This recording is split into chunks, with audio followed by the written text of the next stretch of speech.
l'accélérateur West Web Valley et l'entreprise d'investissement Épopée se sont mis en quête de partir à la rencontre des grands dirigeants bretons. L'objectif de ce podcast est de vous raconter leur épopée entrepreneuriale. Quels ont été leurs parcours? Comment ont-ils innové? Ils sont à un moment de leur vie où ils souhaitent transmettre leur savoir. Maintenant, je vous propose de découvrir l'épopée d'Alain Glon. Alain, bonjour. Merci d'avoir accepté mon invitation afin de revenir sur ton épopée. On se connaît bien. Tu as été d'une aide précieuse à de nombreux moments de ma vie professionnelle. J'ai eu la chance de te croiser la première fois il y a un peu plus de 10 ans à l'Institut Locarne quand j'avais une vingtaine d'années. Alors, première question, un jeune de 20 ans aujourd'hui vient te voir. Comment te présenterais-tu en 30 secondes? Bonjour Sébastien, tout d'abord. Que dirais-je aux jeunes? Eh bien, écoute, j'en vois 2 demain dans le cadre d'un recrutement pour des projets au travers d'une école que l'on crée. Au fond, je leur demande quel est leur rêve. Qu'est-ce que vous pensez faire dans 10 ou 15 ans? Vous serez où? Dans quelle situation? Quelles sont vos aspirations? Quel est votre rêve? Tu as entrepris il y a combien d'années? Je ne sais pas quand ça a commencé. Je suis allé à l'école jusqu'à 14 ans. Mon père avait été en captivité, comme on le disait à l'époque, était d'une santé fragile au retour d'Allemagne. Et mon frère aîné Noël avait fait des études à l'ESCA d'Angers. Et quant à moi, je suis resté à la maison pour aider. Et donc depuis, je suis toujours à l'école. On ne se posait pas la question de ce que l'on allait faire. Il y avait du boulot, on le faisait, quoi. Et cette carrière, du coup, c'est combien d'entreprises à peu près que tu as montées? Combien de salariés? En chiffre d'affaires, c'était énorme au final. Oui, mais enfin, le bonheur n'est pas proportionnel à la taille. Hein. Oui. Et donc, il y a eu plusieurs phases. Une première époque où c'était véritablement de l'artisanat. J'ai passé mon enfance, nous étions 5 enfants, et à la table familiale, on partageait nos repas avec quelqu'un qui avait 10 ans de plus que moi et qui avait été pris en gage par ma grand-mère aux foires au Patou de Pontivy. C'est vous dire, et ce jeune homme est retourné 2 fois dans sa famille, une fois avant de partir au service militaire et une fois avant de partir à la guerre. Donc, le monde était tellement différent d'aujourd'hui que c'est extrêmement difficile de faire un parallèle et même en tirer des enseignements. Ouais. Et tu parlais donc de plusieurs phases. Dans toute épopée, donc, le récit revient sur des exploits. Si on fait le parallèle avec ta vie d'entrepreneur, quelles sont pour toi les 2-3 dates importantes, les moments forts de ton parcours? Alors là, peut-être construire la première usine. Ce fut un temps fort et qui en même temps conduisait à une forme de rupture sur la conduite des hommes.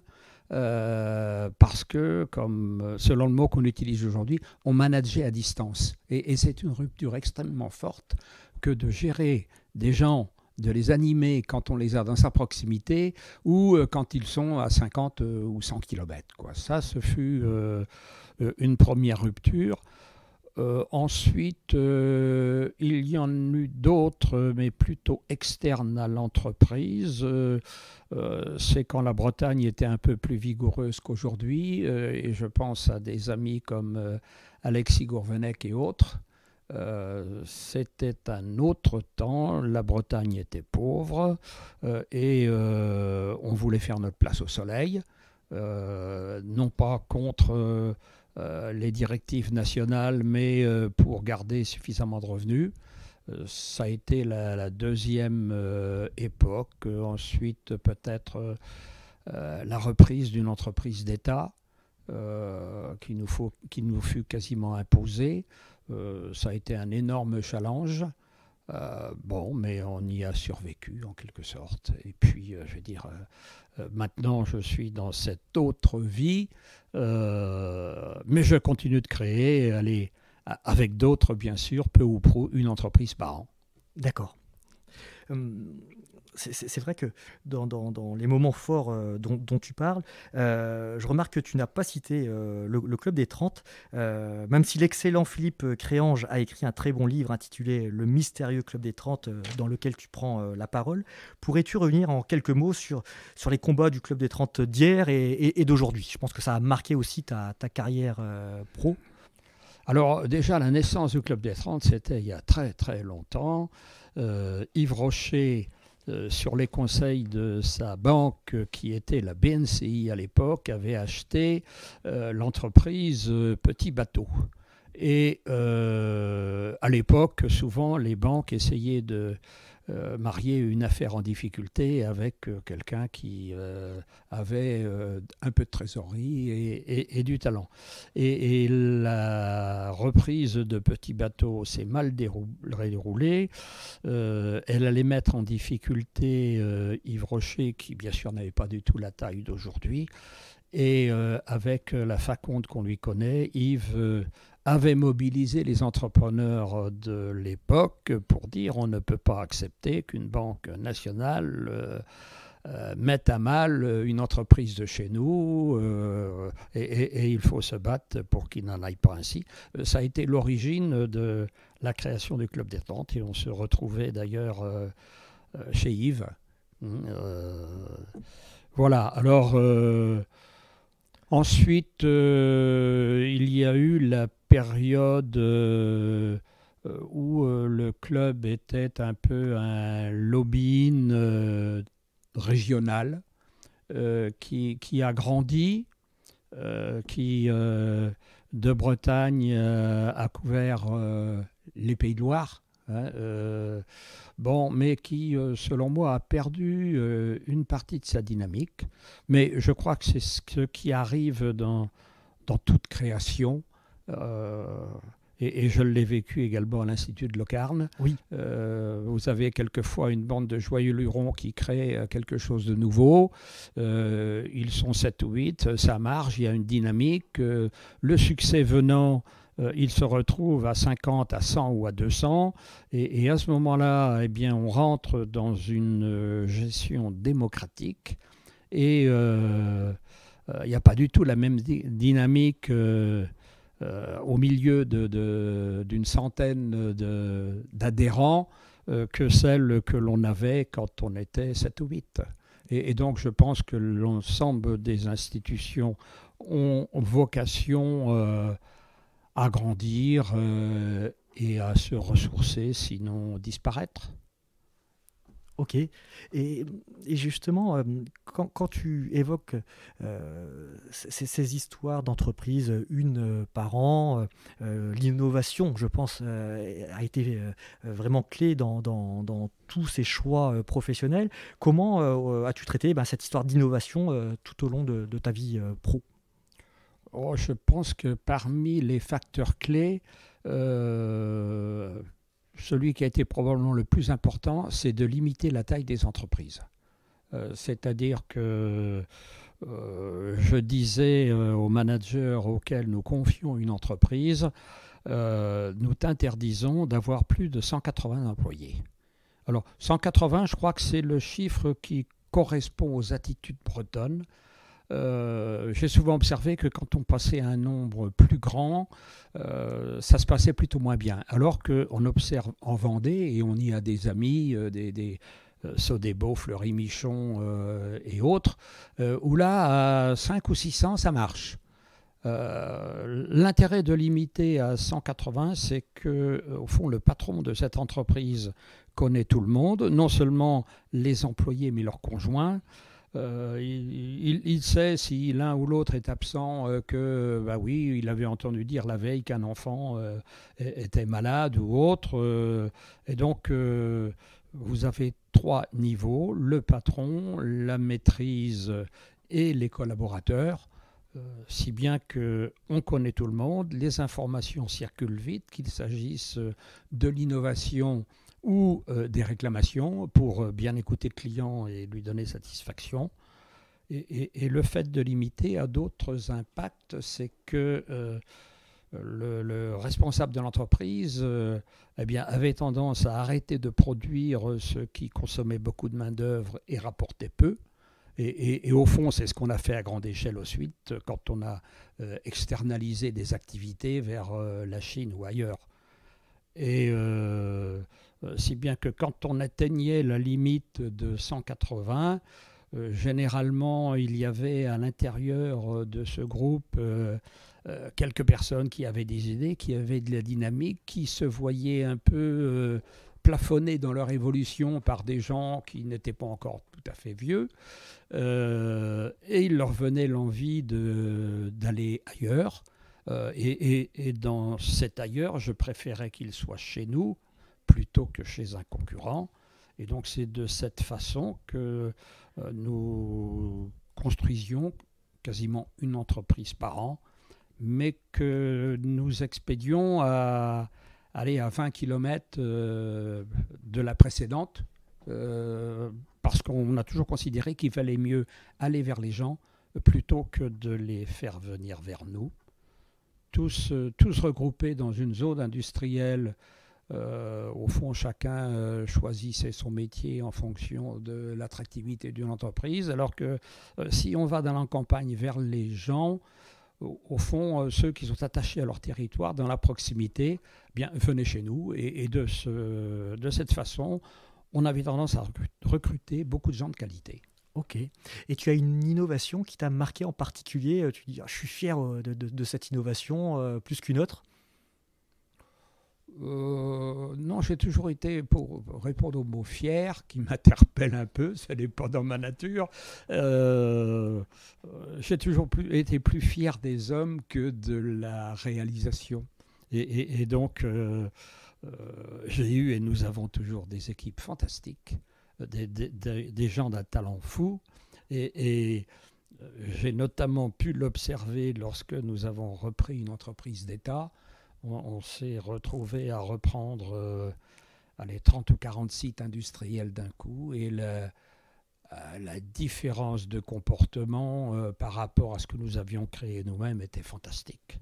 Et il nous a fallu 10 ans pour transférer les bonnes pratiques. Ah, d'accord, compris. Et dans le prolongement donc, de ces questions d'innovation, donc pure fiction, si tu étais primo-entrepreneur aujourd'hui, si tu avais 20 ans, quel type de société tu lancerais face à la concurrence des GAFA et des Batix en Chine? Tu partirais sur le numérique, tu prendrais le contre-pied du circuit court. Qu'est-ce que tu lancerais par rapport à... J'utiliserais cette fois encore la fibre bretonne. Et au fond, je solliciterais de la part de tous les Bretons qui sont partis ailleurs dans le monde qu'ils reviennent ici avec une application intéressante, alors que ce soit pour les soins à la planète, pour la santé ou pour autre chose. Et je leur dirais, venez ici, nous sommes dans une zone rurale dans laquelle il est possible d'essayer beaucoup plus de choses que dans les métropoles. Venez et on va vous donner le coup de main pour mettre en place la bonne application. Quand on voit les difficultés qu'ont eu des Blablacar ou autres, c'est normal, ils ont commencé par Paris. Il y avait plein d'opposants à leur truc. S'ils avaient commencé à Carhaix, le besoin de se déplacer autrement était tellement évident qu'ils n'auraient pas eu des compagnies de taxi et autres contre eux. Donc c'est toujours la même chose, c'est d'utiliser les comportements du territoire et d'y répondre au plus vite, au plus tôt, par des applications que oui, bien souvent on aurait été chercher à l'extérieur, parce que ici l'innovation est devenue très très compliquée compte tenu du principe de précaution. Ouais. Et par rapport à cette notion de circuit court, tu as un point de vue aussi là-dessus? Oui, alors là, il faudrait déjà 1 heure pour en parler. Mais en synthèse. Alors, le premier mérite du circuit court, c'est de s'affranchir des pesanteurs. Hein, parce que quand on achète des choux ou des carottes dans la ferme ou dans le jardin du voisin, au fond, on a effacé toute une cascade de corporatisme, de taxes diverses et variées, et on va de la main à la bouche. Mais ma préconisation serait d'aller vers un circuit très court, y compris pour l'handicap terrible que nous avons en France, c'est celui de la taxation. Si on peut créer des systèmes qui visent presque à l'autarcie, c'est une chance. On est à une époque où comme ce fut fait dans la musique, la danse ou autre, il faut tenter de préserver la braise. Nous n'arriverons pas à changer la trajectoire que s'est donnée la France, et au moins préservons la braise pour qu'un jour elle rejaillisse, comme ce fut le cas pour les festivals et autres qui ont à nouveau donné un engouement fantastique à la jeunesse. Je pense que dans les activités économiques, il n'en ira pas autrement, mais faisons le dos rond en attendant que l'orage passe. Autre sujet que l'innovation, tout ce qui est transmission. Qu'as-tu mis en place au final pour que l'épopée Glon perdure? Alors, il y aurait beaucoup de choses à dire. De la même façon que je disais tout à l'heure que je considère que l'allongement de la vie doit être dédié en bonne partie pour restituer au territoire ce qu'il nous a donné. J'ai le souvenir qu'avec mes frères, puisque tout ce dont je parle, nous l'avons fait à 3, nous étions interrogés pour savoir à partir de quand et de combien nous serions riches. Si on ne se fixe pas de limite, mais on va être des insatiables de l'accumulation. Et le fait d'avoir atteint une certaine sérénité de ce point de vue permet de regarder le monde autrement, de transmettre. Le groupe que nous avions constitué était complexe, c'était le fruit de l'histoire. Il y avait plus d'une centaine de sociétés. Nous étions dans une très très grande proximité de tout ce qui est étatique, hein, en termes de contraintes dans les différents métiers, et on a considéré que ça n'était pas judicieux de transmettre à nos enfants ce que nous avions construit, et qu'il valait mieux le mettre en d'autres mains pour qu'à leur tour, eh bien, ils connaissent la chance de grandir. Le bonheur, c'est pas d'être grand, c'est de grandir. Et ils le font pas si mal. Aujourd'hui, donc Véronique, ta fille, travaille sur ces sujets-là. Les petits-enfants aussi commencent à regarder le groupe Ils regardent forcément, mais non, ils sont tout ailleurs. Ils vivent leur vie. Ils ont, pour les plus âgés, ils ont vers 20, 24 ans. Non, faut les laisser avoir leur vie. Et puis, ils décideront qu'on viendront. Le monde sera tellement différent dans 10 ans que... non.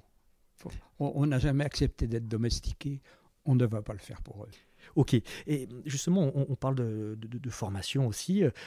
Tu as lancé l'école B5 avec ton fidèle allié Jacques Bernard notamment. C'est la réponse pour toi à la formation de ces jeunes entrepreneurs bretons? Alors, ce qui nous arrive aujourd'hui, la situation dans laquelle nous sommes, n'est pas une surprise, puisqu'il y a 10 ou 15 ans qu'à Locarno, on annonçait ce qui allait survenir. Bon, maintenant c'est là. Il ne s'agit plus de continuer d'annoncer ce qui va se passer et compagnie. Non, c'est là. Ce qui compte, c'est ce que l'on entreprend. Alors, on est dans une période extrêmement difficile, qui va durer aussi longtemps que la France pourra emprunter.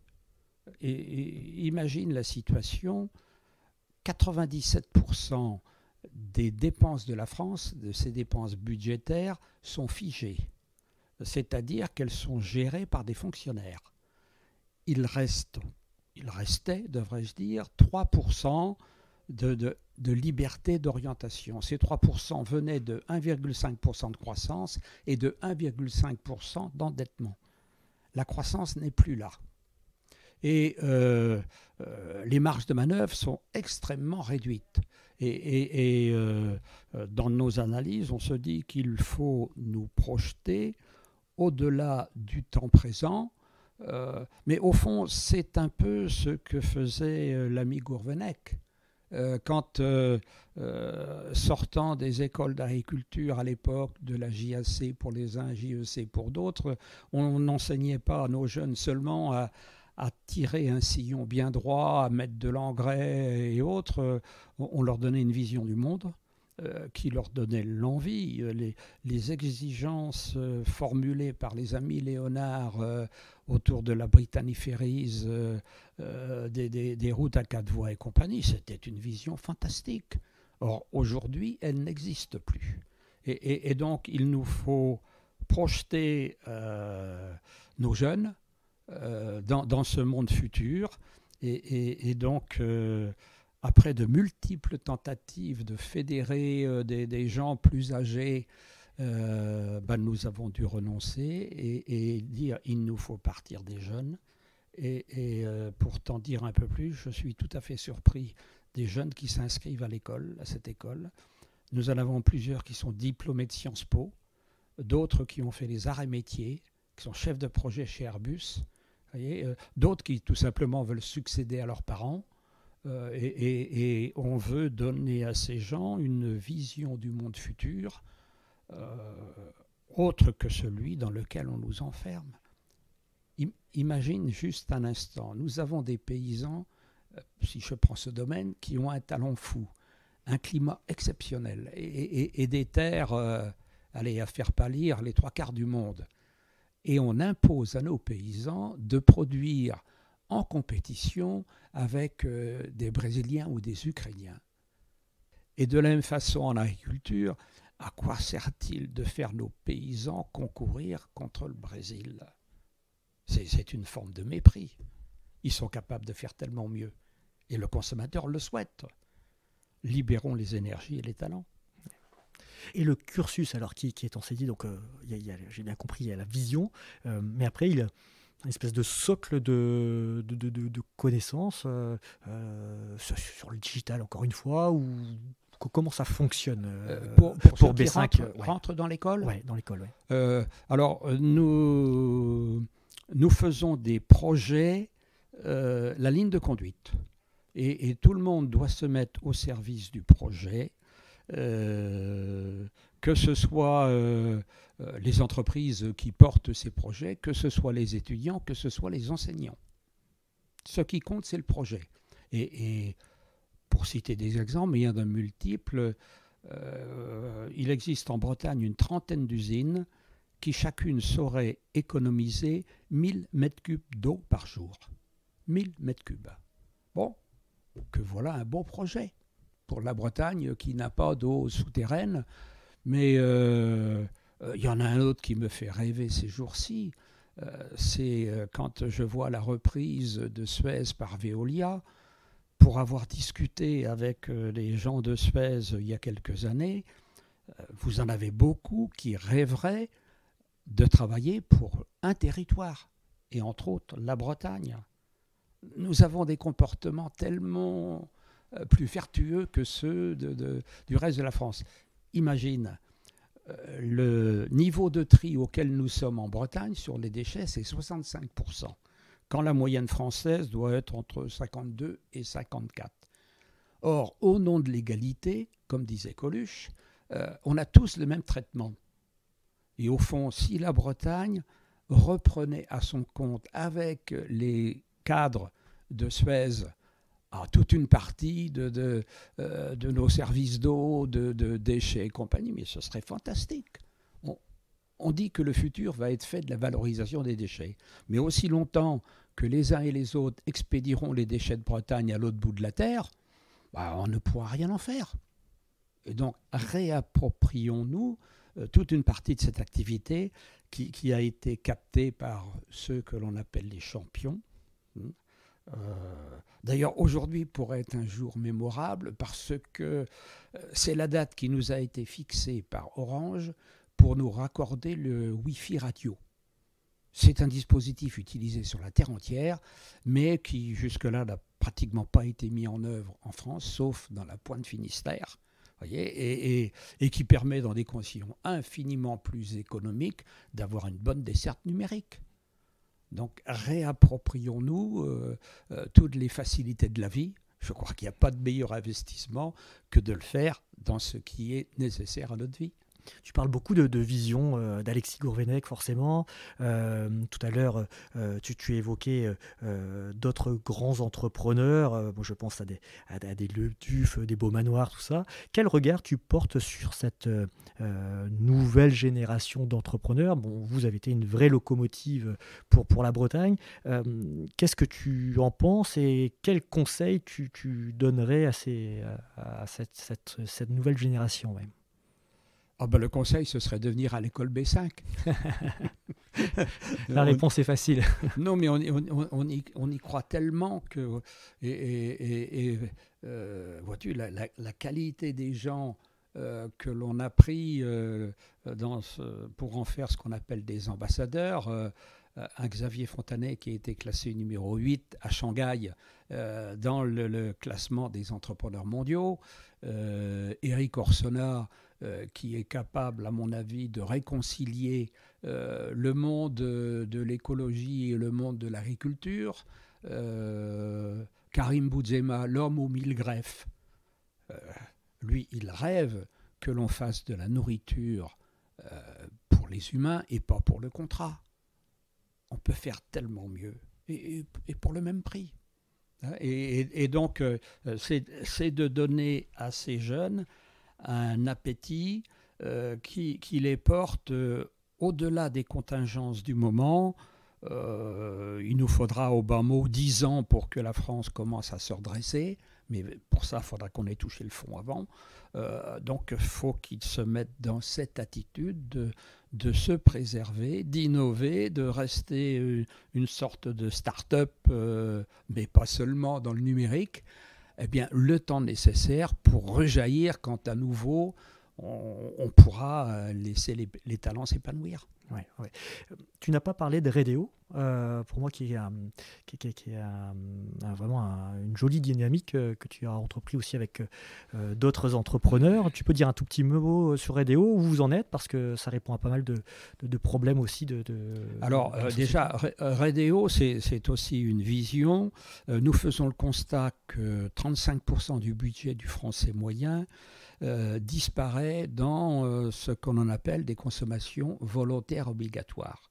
C'est-à-dire l'eau, le gaz, l'électricité, la banque, l'assurance, l'énergie, le transport et autres, et des univers qui sont tenus par une vingtaine d'entreprises, quasiment toutes étatiques, toutes au CAC 40, et qui ont des positions souvent proches du monopole. Ils en usent et en abusent, au point par exemple que Vinci dégage 55% des EBITDA sur les autoroutes. Ne parlons pas des parkings parce que c'est encore au-delà. Orange, c'est plus de 30% des EBITDA. Et nous, on considère qu'on pourrait faire à moins, même si les investisseurs, les actionnaires étrangers demandent un tel niveau, et qu'il faudrait mieux couvrir le territoire, quoi. Et donc, notre idée a été de construire une association dont l'ambition est de s'approprier toutes les nécessités de la vie. J'en parlais tout à l'heure par rapport à la couverture numérique. On y travaille, et c'est peut-être aujourd'hui qu'on va être raccordé. Sur l'énergie, le gaz, en 5 ou 6 ans, on a acquis un bon millier de clients, d'entreprises clientes, parce que 4 entreprises du Club des 30, d'ailleurs, se sont mouillées pour le faire. Il y a la SICA Saint-Paul, il y a Le Duf, il y a Roulier et Glon. on a mis au pot pour apporter les cautions financières voulues et développer cette activité. Mais ce que je disais de Suez tout à l'heure procéderait de la même vision. Lorsque je vois que c'est un équarrisseur allemand qui investit dans le ramassage scolaire sponsorisé par la région et les départements, je dis c'est quand même dommage qu'on ne reconfie pas les autocars à des vrais entrepreneurs d'ici. Et donc la première des choses pour moi serait d'abaisser les prix de revient en Bretagne, parce que si nous ne sommes plus compétitifs pour conquérir des marchés à l'étranger, je suis convaincu que nos savoir-faire, notre parcimonie fait que nous pourrions conquérir des marchés sur les autres régions françaises.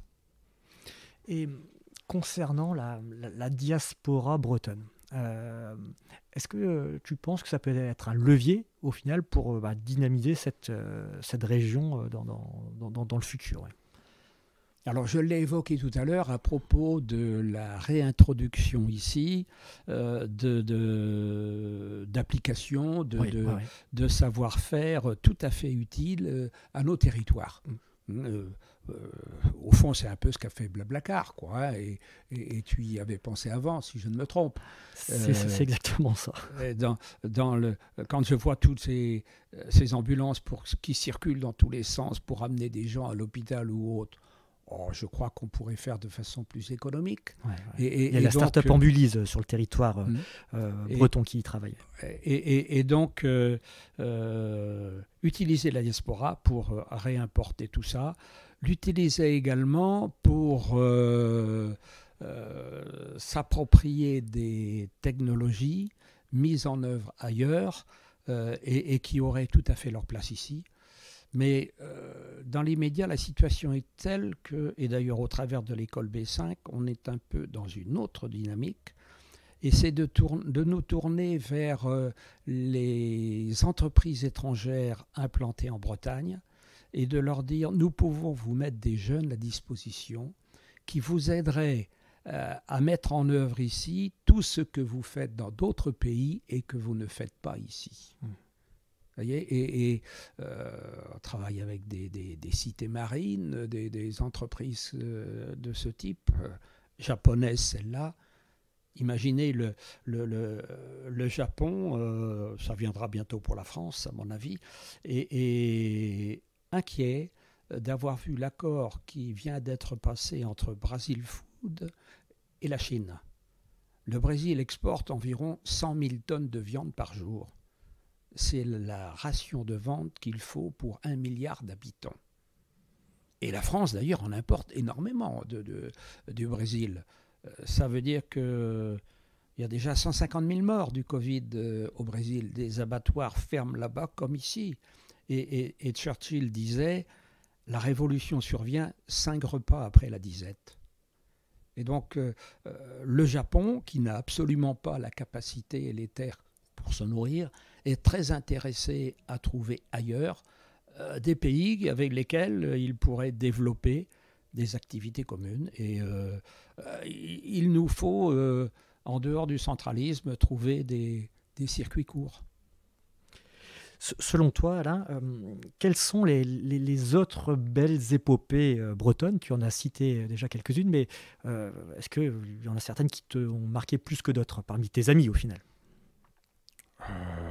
Il y en a beaucoup des plus fantastiques que ce que nous avons fait, nous, ici. Que ce soit les frères Guimau, Yves Rocher, si je prends le coin de la Gacilly, des rouliers Beaumanoir, Serge Rolik à Saint-Malo, je regarde la géographie, à Rennes, Louis le Duf, Christian Rouleau, mais il y en a plein partout. Ouais. Partout, mais au fond, c'est à une époque où nous étions portés par la croissance.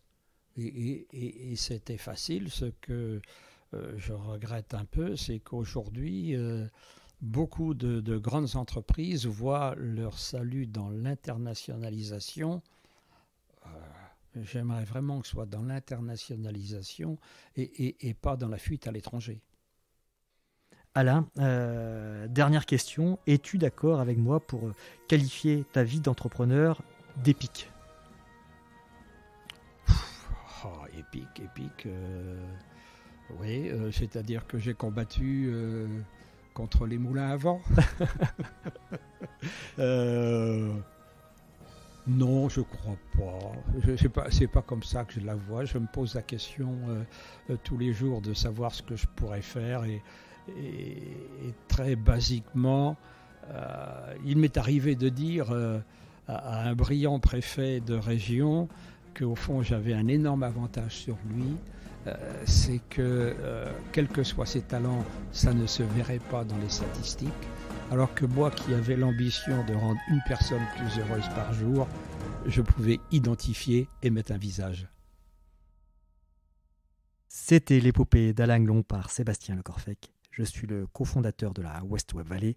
N'hésitez pas à réagir et à partager ce podcast.